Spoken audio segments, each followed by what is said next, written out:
I wanted to explore your thought process on how to approach this story because it's very moving without romanticizing the Holocaust as a whole. Yeah, that's such a great question. You've completely hit on a key consideration for us the whole way through the development of the project and the production and Tali's direction of the project. We discussed tone and balance, how to balance the love story that we're telling with the horrific environment in which that love story occurs. And it was challenging. It was challenging to always find the way to honour Lali's memory and his survivor story, whilst at the same time making sure to do justice to that love story, which of course is a unique and incredible love. So yeah, it was something that we spent a lot of time discussing, and how to be respectful to the memories. I think at any level, like every phase of the production, that was the ongoing discussion. We were concerned, of course, like to tell a love story. We didn't want to trivialize the Holocaust story, but we knew that this is a true story. And actually what inspired us to tell this story is this incredible connection between Lali and Gita that kept them both alive.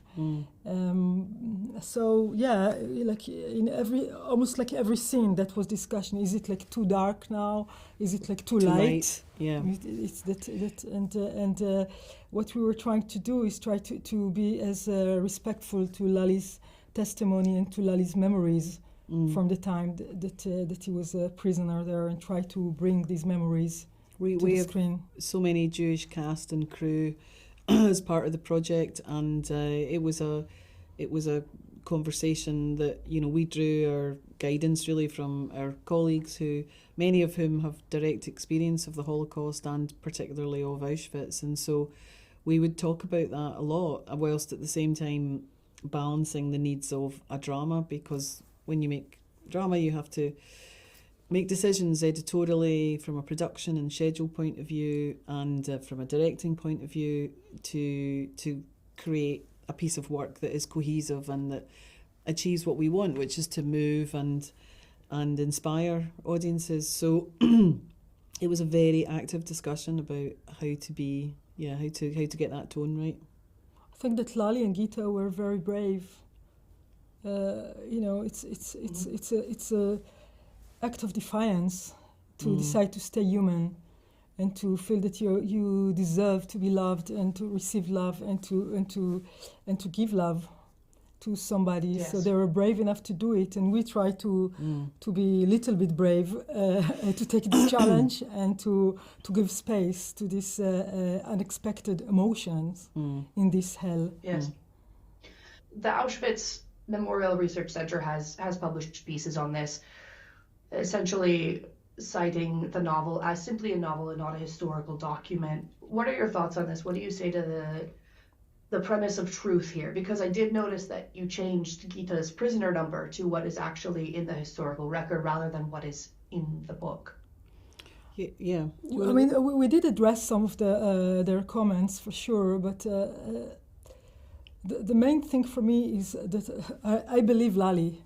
He was there. He was a prisoner there, and I'm not going to correct him. He's the victim, and we put a lot of energy to be as accurate as we can when we built a set, the barracks, the production. Everything was according to like a very thorough research that we did, but our guiding light always was to follow his testimony, his memories.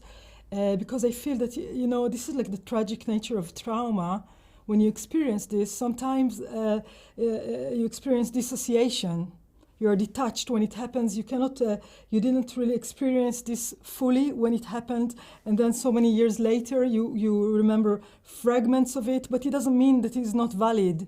Victims of any kind of trauma, when they are willing to share their stories with us, it's something that I will always embrace, even if there are some small inaccuracies about what happened before, the chronological order of events.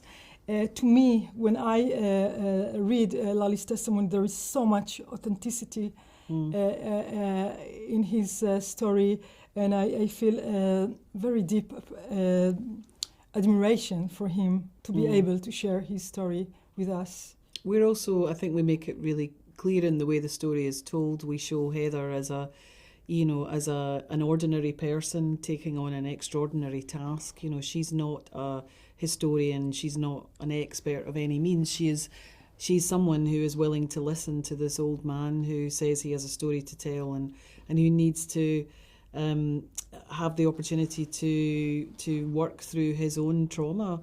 And she does that with no judgment and with an open heart. And to me, this is inspiring because this is something that any one of us can do. We don't have to be a historian or an expert to listen to someone else's pain. So we just need to open our hearts. Yeah. And that was our guiding principle on it. So yes, of course, we did address many of the comments, and visually in a drama you can show things rather than tell.